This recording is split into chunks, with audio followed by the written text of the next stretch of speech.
जय भीम गाईस. तर आजचा आमचा 6वा दिवस आहे आणि आज आम्ही फायनली बौद्ध गया येथून निघणार आहोत राजगिरीला जाण्यासाठी, हो की नाही? तर सकाळचे 7-7:30 वाजले असतील. 7 वाजलेले आहेत आणि आम्ही सर्वांनी बॅग वगैरे पॅक केलेले आहेत. बौद्ध गयामध्ये आम्ही 2 दिवस थांबलो होतो. कसं वाटलं तुम्हाला बौद्ध गया बघून? अतिशय सुंदर, छान, खूप भारी वाटलं. आणि तुम्ही सुद्धा सर्वांनी एकदा बौद्ध गया बघायलाच पाहिजे. हे बघा, आमचे आहेत झोडपे काका, यांनी आम्हाला बौद्ध गयाच्या टूरवर आणलेला आहे. आणि थांबा, तुम्हाला दाखवते मी. बघा, तयारी चालू आहे, गाडी भरण्याची तयारी चालू आहे. हे बघा, सर्व सामान वगैरे पॅकिंग चालू आहे. गाडीमध्ये टाकत आहेत सर्व सामान. 2 दिवस आमचा मुक्काम होता, त्यामुळे आम्ही सर्व सामान वगैरे घेऊन. तुम्ही कोण आहात? आम्ही तुम्हाला ओळखलं नाही. तुम्ही यांना ओळखता का? खाली दिलेल्या नंबरवर संपर्क करा. यांचं टेंट हाऊस आहे. जर तुम्हाला कोणाला पाहिजे असेल तर तुम्ही यांना कॉन्टॅक्ट करू शकता. तुमचा नंबर सांगा. 9860859633, करीमनगर, वांगी रोड, परभणी. तर तुम्हाला गाईज कोणाला टेंट हाऊस वगैरे पाहिजे असेल तर तुम्ही यांना कॉन्टॅक्ट करू शकता. आणि चला बघा, बाबा बकेट घेऊन आलेले आहेत.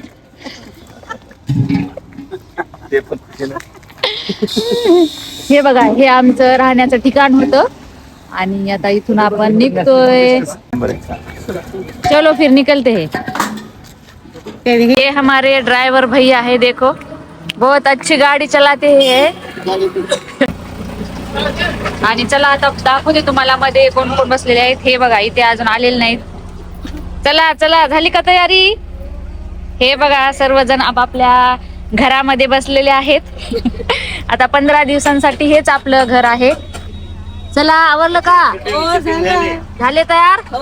बघा, सर्वजण आपापल्या घरामध्ये बसलेले आहेत. सर्वजण बघा कसे रेडी होऊन बसलेले आहेत. हे बघा, हे वरचे तर एवढे हुशार आहेत ना. बाबा, इकडे चेहरा दाखवा तुमचा. बाबा आमचे लय हुशार आहेत बरे. चलो चलो, इधर कोण है देखते है. बकेट वगैरे काय सापडले नाही. चला, तुम्ही रेडी आहेत ना? चला फिर आज जाने वाले है राजगिरी देखने. बौद्ध गया बघून कसं वाटलं? खूप छान. सगळ्यांनी एकदा बौद्ध गया बघायलाच पाहिजे, हो की नाही? चला चला, आजीची काय गडबड चालू आहे? छान वाटलं की नाही बौद्ध गया बघून? हे बघा, सर्वांची कसं झाले. आता आम्ही निघालोय, त्यामुळे सर्व पॅकिंग मध्येच आहेत सध्या. गाडी निघालेली आहे. हे इकडे आत्या मामा आहेत वरती. आज आम्ही बुद्ध गया धन्य झालो आणि महाबोधी विहार 3 वेळा आम्ही गेलो. आलेल्या दिवशी गेलो, दुसऱ्या दिवशी आणि परवा पण. इतकं भव्य आणि इतकं सुंदर, मनाला शांती लाभली आणि इथून असं हलावंसं वाटत नाही. घरची आठवण पण येत नाही आणि इतकं सुंदर भव्य मूर्ती पाहिल्या डोळ्यातून जात नाही. खूपच सुंदर बुद्ध गया आहे खरंच. सर्वांनी यायला पाहिजे की नाही सांगा? सर्वांनी यायला पाहिजे आणि बघायला पाहिजे हा नजारा आपला. खूपच सुंदर. मी बुद्ध गयाला आलो तर माझ्यामध्ये एवढं परिवर्तन झालं, मानसिक परिवर्तन झालं की बुद्धाशिवाय खरंच दुसरा कुठलंही मला आठवत नाही. आणि इतर देशाचे लोक एवढे प्रभावित आहेत की मी ते पाहून थक्क झालो. भैया रेडी? रेडी? काहीतरी बोला. जय भीम, जय भीम, जय भीम. हे आजी आजोबा तर एवढे युट्यूब बघतायत ना, गाडीत बसल्यावर गाणे बिणे म्हणायचे बाबासाहेबांचे. बुद्धम शरणम गच्छामि, बुद्धम शरणम गच्छामि, बुद्धम शरणम गच्छामि, असं म्हणत चालायचे. हा बघा, आमच्या आजी एवढं भारी गाणे म्हणतात ना. गच्छामि, धम्मम शरणम गच्छामि, संगम शरणम गच्छामि. तर ही एक टीम आहे बघा आमची. खूप छान स्वयंपाक बनवतात हे. बघा, ही आमची आलेला आहे बुद्ध गयाला. आणि बुद्धगयामध्ये आम्ही बघितलेलं आहे महाबोधी टेम्पल. येस. खूप छान आहे. खूप छान बघून आम्हाला आणि तुम्हीही या. आणि ही बघा आमची सीटू आहे, आमच्या टूर मधली सगळ्यात छोटी मुलगी आहे बघा. खूप हुशार आहे आणि खूप शांत पण आहे. तिच्या मम्मीला थोडं पण परेशान करत नाही ना सीटू. परेशान करतच नाही माझा बाळ. चला काकू रेट झाला आमचा घेतला. बुद्धगयाला येऊन आम्हाला खूप छान वाटतंय. परत परत यावं वाटतंय. डबल टिबल यावं वाटतंय. परत किंवा इथंच यायचं. राहावं वाटतंय. हा इथून जावाच वाटत नाही. एवढं बरोबर आहे आजोबा तुमचं. या काकू आहेत आणि यांनी आम्हाला टूर वरती आणलेलं आहे. म्हणजे आमचे झोडपे काका आणि काकूंनी आम्हाला टूर वरती आणलेलं आहे. ही बौद्ध गयाची टूर नेहमी दरवर्षी हे काढतात, हो की नाही काकू? आणि आज आपल्याला कुठे जायचंय मग? राजगिरीला. चला राजगिरीला घेऊन जाणार आहेत आज आम्हाला. खूप छान छान ठिकाणं दाखवतायत काकू. हे बघा हे म्हणतायत आम्ही राहिलो होतो वरती. हे वरती बसले होते. तोंड नाही निघालं म्हणून आजीचं. बघू द्या आजी. निघालं आता निघालं. सगळ्यांचं तोंड वगैरे निघालं. झाले का रेडी मग? बघा दाखवा चेहरे दाखवा. चेहरे जोडी नाही आली तुम्ही दोघ जण. जय भीम घाला. तर आम्ही आता सर्वजण जेवणासाठी थांबलोय एका ठिकाणी. बघा जेवण वाढण्याची तयारी चालू आहे इकडे. काय बनवलंय? खिचडी बनवली. खिचडी. गरमागरम खिचडी बनवली आज. कांबळे साहेब ठीक आहे. आमचे आचारी मामा खरंच खूप छान टेस्टी जेवण बनवत आहेत. फक्त पीसची कमी आहे. फक्त आलू पीस आहे. बघा किती सुंदर खिचडी बनवलेली आहे. आता खाल्ल्यानंतर कळेल टेस्ट कसा झाला आहे की नाही. पत्रकार मॅडम आपल्या सोबतच होत्या. कशी झाली टेस्ट खिचडीची? खूप छान झाली. मस्त झाली. खूप छान. चला रिव्ह्यू छान येत आहेत. कशी झाली मम्मी? खूप छान झाली. सगळ्यांनी जेवायला या. बाबा आवडली का?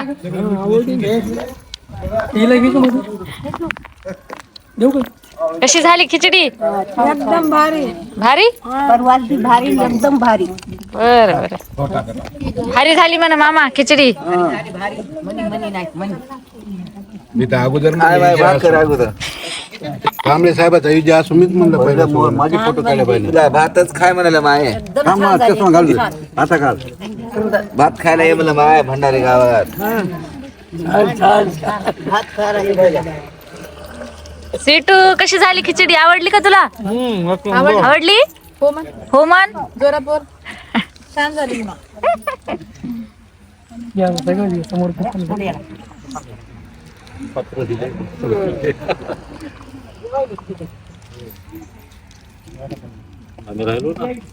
सगळ्यांना घेतलंय.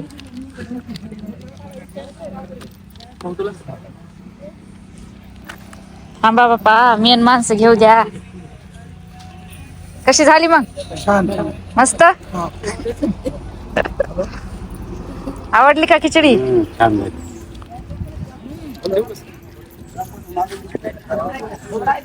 आठवण काढली माझी का? हो का? नंबर 1 झाली.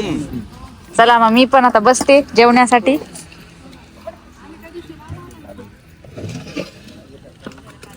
नंबर 1 आवडली. चला सगळ्यांनाच आवडलेली आहे खिचडी. आता मी पण बसू का मग जेवायला? मी पण टेस्ट करून बघते आता कशी झालेली आहे खिचडी.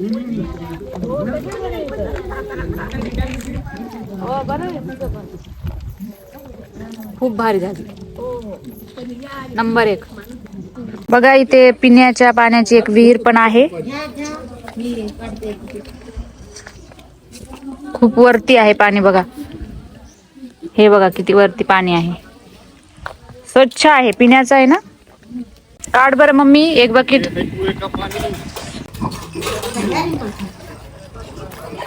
कुठले पाणी प्यायचं लोक म्हणतात 12 गावचं पाणी पिऊन आलेलं आहे मी. आपण लय गावचं पाणी पिऊन लोक नाही तुम्ही आम्ही लय गावचं पाणी पितो. आता इथून गेल्यावर सांगा त्यांना. सांगूच नको. किती गावचं पाणी पितो ते विचारूच नको. आता सांगायला इसमें डालो. गिर जाएगा. डालो ना. गिर जाएगा. अच्छा होता है. डालो खींचो, अब ऊपर खींचो।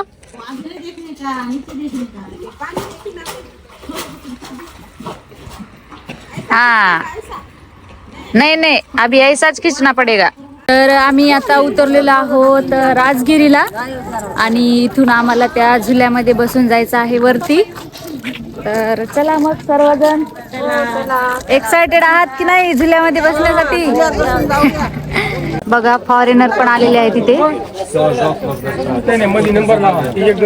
हे बघा फॉरेनर लोक आलेले आहेत सगळे। बुद्ध भवन आहे हा, आणि इकडे बुद्ध मूर्ती पण आहे। चला आपल्याला खूप वरती जायचं आहे झुल्याने। आजी आज पण झुल्यामध्ये बसायचंय? मार्गच नाही ना बसल्याशिवाय, हा कारण आज खूप उंच आहे त्याच्यामुळे आज आपल्या सर्वांना जावंच लागणार आहे वर। हा तर वरती झुल्यामध्ये जाण्यासाठी इथे आपल्याला तिकीट घ्यायचं आहे। बघा रांग लागलेली आहे तिकिटासाठी। तर आम्ही झुल्याचं तिकीट काढलेलं आहे बघा, 120 रुपये पर पर्सन तिकीट आहे, म्हणजे जाणं येणं होणार आहे 120 मध्ये। तर आमची एवढी टीम आहे, एका झुल्यामध्ये आम्ही 8 जणच बसू शकतो, त्याच्यामुळे आम्ही एवढे 8 जण बसणार आहोत। तर या रोपवे मधून आपल्याला बसून वरती जायचं आहे। वर विश्वशांती स्तूप आहे, तिथे आपल्याला जायचं आहे। बसलाय झुल्यामध्ये सर्वजण, बघा आता चाललंय राजगिरी पर्वत बघायला। बघा बघा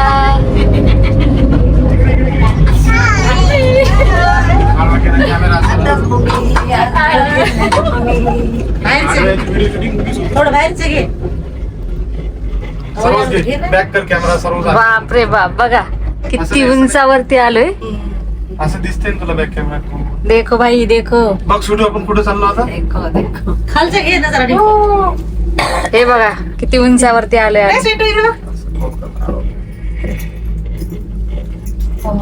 तर आम्ही आता राजगिरी पर्वत बघण्यासाठी वरती चाललोय। तर आपला ब्लॉग तुम्ही कंटिन्यू करा गाईज, स्किप नका करू। Okay okay okay okay okay okay. खाली खालचं बापरे जीव घाबरते बाबा। खाली बघा ना, खाली बघा ना, खाली पूर्ण दरी आहे, पूर्ण तरी आहे। गाडी किती ऐसा रोप है, पहली बार देख रहा हूं। ऐसा रोप है। हाँ ऐसा नजारा कभी देखा क्या आप लोगों ने? नहीं देखा नहीं देखा। शांत बसा आजी, एन्जॉय करायचं, बाहेरच्या गोष्टी करायच्या नाही ते। इकडे बघ इकडे बघ, अपनी मंजिल आ गई है। मंजिल आ गई। मंजिल आ गई आपली। किती सुंदर शेट आली का दोरीला चेच करून चेच करून एवढं पडलंच ते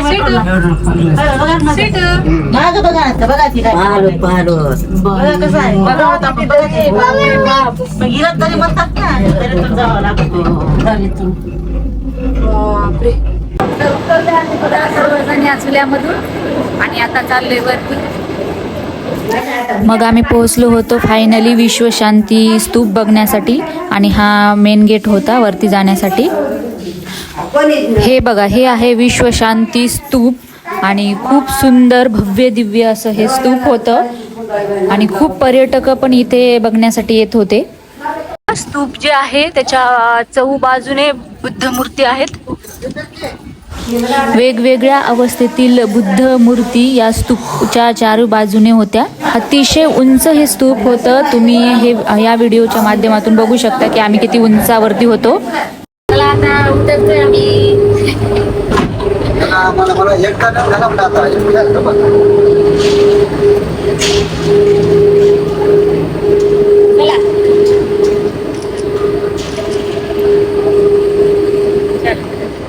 तर तिथून आम्ही आलो होतो वेळूवन बघण्यासाठी। चला वेळूवन मध्ये आलोय आणि इथे 20 रुपये पर पर्सन तिकीट आहे। सो चला आम्ही तिकीट काढलेलं आहे आणि आता मध्ये जातोय।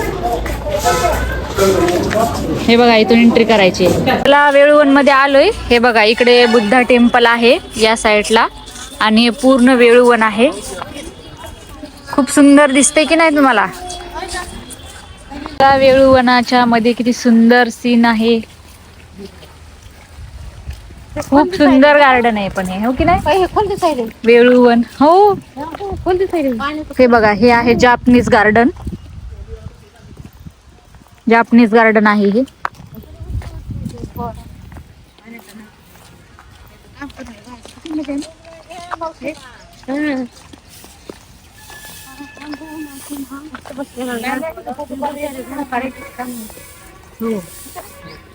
भगवते सवाकातो भगवता धम्मो संकीर्तितो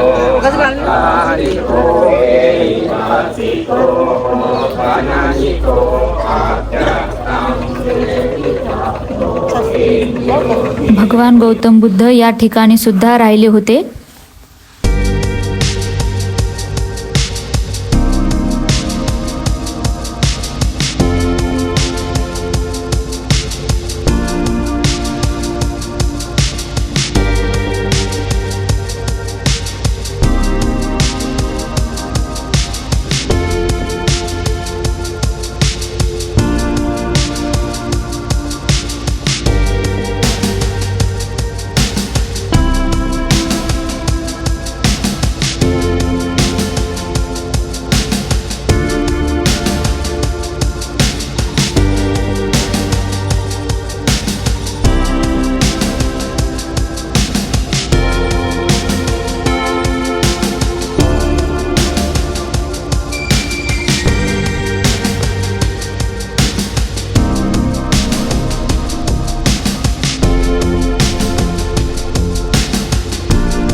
कसं वाटलं मग वेळूवन? खूपच सुंदर बाई, खूप सुंदर वाटलं. खरंच वेळोबन इतकं सुंदर आहे आणि भगवंतांनी इथं निवास केला होता. थोडे दिवस इथं भगवंत राहिले होते. आणि हे सर्व काही परिसर आहे तो बिंबिसार राजांनी भगवंतांना दान दिलेला आहे. नालंदाला आलोय आणि सर्वजण बघा, सर्वजण येत आहेत पाठीमागे पण. तर नालंदा 40 रुपये तिकीट आहे एका व्यक्तीला. तर आम्ही तिकीट्स घेतलेले आहेत. नालंदाची हिस्ट्री आम्हाला या गाईडने पूर्णपणे सांगितली. प्रदीप कुमार, मैं यहाँ का लोकल गाइड हूँ. नालंदा में आप सभी लोगों का जय भीम. जय भीम. ये चीज नालंदा विश्वविद्यालय देखने आए ना, इसका इतिहास 1600 वर्ष पुराना है. उस समय पूरे एशिया महादेश में 3 विश्वविद्यालय था. आपका फर्स्ट यूनिवर्सिटी तक्षशिला जो पाकिस्तान रावलपिंडी के पास और कोई आ रहे हैं क्या सर? नहीं. सेकंड आपका ये नालंदा और थर्ड एक विक्रमशिला जो भागलपुर के पास है. नालंदा 2 शब्द का मेल से बना है, नालम प्लस दा. नालम मीन्स होता है कमल जो ज्ञान का प्रतीक माना जाता है, और दा मीन्स होता है देना. माने जिस स्थान जगह पे ज्ञान देने वाली आस्थान को नाम नालंदा रखा गया. नालंदा विश्वविद्यालय की सर्वप्रथम स्थापना कुमार गुप्त जो मगध फर्स्ट स्थापना कुमार गुप्त जो मगध के राजा थे. ये 5वीं शताब्दी में माने 5 सेंचुरी एडी में. दूसरे राजा थे हर्षवर्धन. ये कन्नौज के राजा थे. ये 7वीं शताब्दी में माने 7 सेंचुरी एडी में. और तीसरा राजा देवपाल जो बंगाल के राजा थे. ये 9 सेंचुरी एडी में माने 9वीं शताब्दी में. 1200 ईस्वी में बख्तियार खिलजी ने इसे नष्ट कर दिया. 3 पुस्तकालय था जिसका नाम रत्न सागर, रत्न दधी, रत्न रंजक. 6 महीना ये कंटिन्यू चलते रह गया. जल जाने के बाद इस एवरेज में एक भूकंप के कारण सारा ये मिट्टी से दब गया और एक पहाड़ की जैसा ये दिखाई देने लगा. इसकी पता कैसे चला कि ये नालंदा विश्वविद्यालय है? तो चीनी यात्री हुएन सांग की एक डायरी मिला. इस डायरी के आधार पे इस नालंदा विश्वविद्यालय का खुदाई ब्रिटिश लॉर्ड कलिंघम जो 1915 से 1937 तक इस नालंदा विश्वविद्यालय का खुदाई किया. खुदाई के क्रम में 2 लाइन मिला. एक लाइन था मोनेस्ट्री जहाँ पे बौद्ध भिक्षु को रहने पढ़ने की स्थान, और दूसरी लाइन थी मंदिर पूजा करने का स्थान. उस वक्त नालंदा विश्वविद्यालय का जो एरिया था 10 किलोमीटर लंबा और 5 किलोमीटर चौड़ा में फैला हुआ था. बल्कि खुदाई करके जो निकाला गया मात्र 1 किलोमीटर एरिया का खुदाई किया गया। बाजू एरिया के अंदर सारे गांव बसे हुए हैं। उस समय नालंदा विश्वविद्यालय का मुख्य प्रवेश द्वार 4 दरवाजा था, चारों 4 दिशा में। खुदाई में एक भी ओरिजिनल गेट नहीं मिला। जो हम लोग प्रवेश करेंगे, एंट्री करेंगे, ये दीवार काट कर बनाया गया है। हर गेट के पास एक गेट कीपर होते थे, द्वारपाल। इतना काफी इंटेलिजेंट होते थे कि जो विद्यार्थी एडमिशन के लिए आते थे या द्वारपाल ही इंटरव्यू देते थे। 100 में 10% लड़का पास किया करते थे, 90 द्वारपाल से ही लौट चले जाते थे। उस वक्त यहाँ 10,000 विद्यार्थी, 1500 टीचर, तो 10,000 विद्यार्थियों की रहना पढ़ना खाना 200 गांव राजा के द्वारा फ्री दान दिया जाता था। उस समय यहाँ का जो मुख्य वाइस चांसलर थे ये नागार्जुन, शीलभद्र, आर्यदेव, वसुमती, अंतरिक्षित, शांति देवा, अतिशि पंकज, ये सब यहाँ का मुख्य वाइस चांसलर। नालंदा ये बौद्ध यूनिवर्सिटी थी। 108 सब्जेक्ट के यहाँ पढ़ाई होती थी, जिसकी बोल और जो भाषा था पाली एंड संस्कृत। मैंने बताया कि पहले है कि यहाँ जितना सामान जो सारा खुदाई करके निकाला गया, सड़क का ठीक अपोजिट सामने म्यूजियम में रखा गया है। बाकी म्यूजियम में भी फिलहाल 1 साल से बंद है, वर्क काम चला, जिसके वजह से नालंदा के नाम से जो बना है यूनिवर्सिटी, यह राजीव के पास है। और ये साइड आपका 15 जुलाई 2016 को ये डिक्लेयर हो गया वर्ल्ड हेरिटेज साइट। तो आगे चलकर हम लोग को उस साइट को देखा जाएगा। एडी में तो फर्स्ट फ्लोर का बिल्डिंग आपका एक नीचे दबा हुआ है। ये वाई नेचर बिल्डिंग जब टूट गया तब फिर इसके ऊपर 200 वर्ष बाद हर्षवर्धन बनाए 7th सेंचुरी एडी। जब ये बिल्डिंग जब टूट गई तो इसके ऊपर तीसरा राजा देवपाल 9th सेंचुरी एडी। जितने छोटे छोटे जो गड्ढे दिख रहे हैं विद्यार्थियों के रहने के लिए कमरा था। एक कमरा में एक विद्यार्थी रहते थे। यह दरवाजा था उसमें एंट्री करने की। और इतनी मोटी जो दीवार देखा जा रहा है उसमें आपका ये नेचुरल एयर कंडीशन, माने गर्मी का दिन में ठंडा, ठंडा का दिन में गर्म। हुएन सांग अपना डायरी में लिखे थे ना किस तरह से 108 हॉस्टल था और 108 मंदिर था। बल्कि 1 किलोमीटर एरिया का खुदाई में अभी 11 हॉस्टल मिला है। जो बड़ा बड़ा जो पेड़ है ना वहीं तक इसका लास्ट खुदाई किया गया है। और ये 2 हॉस्टल का बीच का ये पैसेज आपका हो गया। आपने जितनी जो देख रहे हैं प्लेटफॉर्म टाइप पर, उस समय सर ये जो स्थान था मेडिटेशन, माने यहाँ पे बैठ के विद्यार्थी लोग ध्यान साधना करते थे और ध्यान साधना से ज्ञान की प्राप्ति होती थी। जैसा सामने का जो पोर्शन देख रहे हैं मिट्टी का ऊपर देख रहे हैं है ना, ऐसे इस तरह पूरा ढका हुआ था। खुदाई करने के बाद खोदल्याच्या नंतर निघाले ते।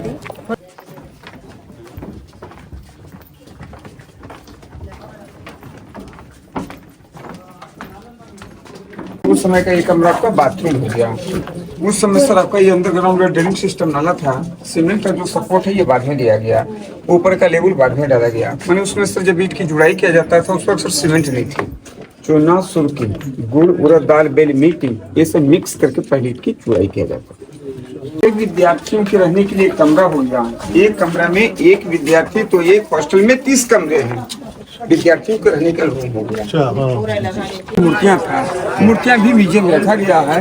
पत्थर में जो 3 होल देख रहे हैं ना गड्ढे टाइप से, जिसपे कॉपर प्लेट और दोनों तरफ जो पत्थर था ना अब्रक पत्थर, जिसको बोलते हैं माइका स्टोन। जब सूरज और चंद्रमा के जब इस पर किरण आती थी तो रिफ्लेक्स लाइट मंदिर में प्रवेश करता था। देखिए मोबाइल में टॉर्च मार के।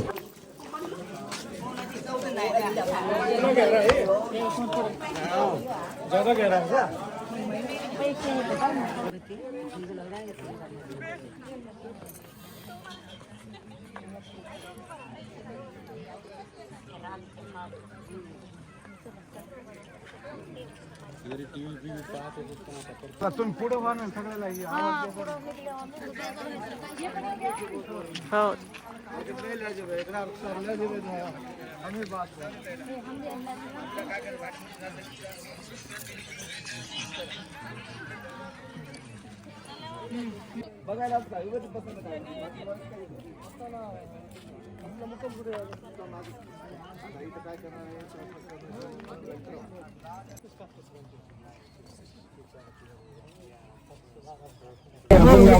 चला चला आता जेवणासाठी चाललोय आम्ही। बघा गाडी आमची थांबलेली आहे नालंदा येथे आणि आता सर्वजण भुकेजलेले आहेत, त्याच्यामुळे फार गडबड चालू आहे यांची। चलो चलो भूक लागली नाही का? यार पुढं चला चला या बिळातून बाहेर निघा. तर बघा सर्वजण बसलेले आहेत जेवायला. आज केलेली आहे गोबी आणि चपाती. इकडे पण बसलेले आहेत.